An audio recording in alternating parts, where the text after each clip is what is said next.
Hello बच्चों, let's read this question.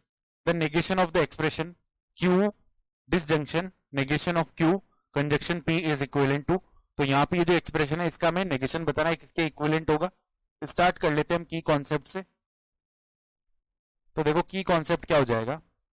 हम जानते हैं कि अगर हम negation of P disjunction Q ऐसे लिख रहे हैं तो ये क्या हो जाता है, किसके इक्विवेलेंट आता है, नेगेशन ऑफ P। और ये जो हमारे पास डिसजंक्शन है इसका जब नेगेशन करेंगे तो एक कंजक्शन में बदल जाएगा और नेगेशन ऑफ क्या हो जाएगा, Q। इस तरीके से हो जाता है। तो आप ध्यान से देखो, हमारे पास जो नेगेशन लगा के लिख लेते हैं, नेगेशन ऑफ जो स्टेटमेंट है Q डिसजंक्शन और negation of Q conjunction P, ये वाला स्टेटमेंट है। तो अब देखो इस नेगेशन वाले को अंदर ले जाते हैं साइन को, तो नेगेशन ऑफ Q हो जाएगा। आगे डिसजंक्शन दिख रहा है तो उसका कंजक्शन बना देंगे। फिर देखो अंदर क्या बन जाएगा, नेगेशन ऑफ Q, ठीक है। और नेगेशन ऑफ किसका, यहाँ पे कंजक्शन लिखा हो तो कंजक्शन का उल्टा डिसजंक्शन हो जाएगा और नेगेशन ऑफ P, ऐसे बन गया ये, ठीक है। तो अब देखो ये क्या बन गया, नेगेशन ऑफ Q और कंजक्शन। अब नेगेशन ऑफ समथिंग हम जानते हैं कि नेगेशन ऑफ A अगर ऐसे लिखा हुआ है तो ये A के इक्विवेलेंट आता है, इसी तरह ये Q आ जाएगा और यहाँ पे डिसजंक्शन नेगेशन ऑफ P।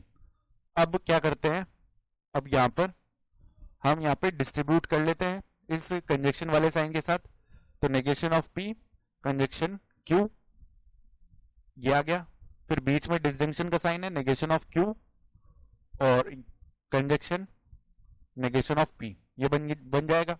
अब देखो नेगेशन ऑफ Q का मतलब Q के बाहर वाला कंप्लीट, ठीक है। तो मान लो अगर ये Q है, ये हमारा यूनिवर्सल सेट है, तो Q के बाहर वाला पूरा एरिया ले लेना है और Q का मतलब केवल Q वाला लेना है। तो इन दोनों का अगर हम कंजक्शन यानी दोनों का कॉमन पार्ट देंगे तो कुछ भी कॉमन नहीं आएगा इन दोनों में।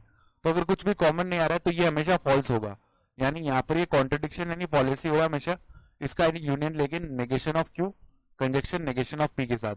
अब देखो कोई भी फॉल्स स्टेटमेंट है जो हमेशा फॉल्स रहेगा उसका यूनियन हम इस स्टेटमेंट के साथ लेंगे तो हमेशा हमेशा हमारे पास ये वाला स्टेटमेंट ही आएगा। तो negation of Q conjunction negation of P। तो इसको हम ऐसे भी लिख सकते हैं, नेगेशन ऑफ P पहले लिख लिया और कंजक्शन नेगेशन ऑफ Q बाद में लिख लिया। तो अगर ऑप्शंस देखें तो ऑप्शन ए जो हमारा सही आंसर हो जाएगा। I hope you understood this explanation. Best of luck.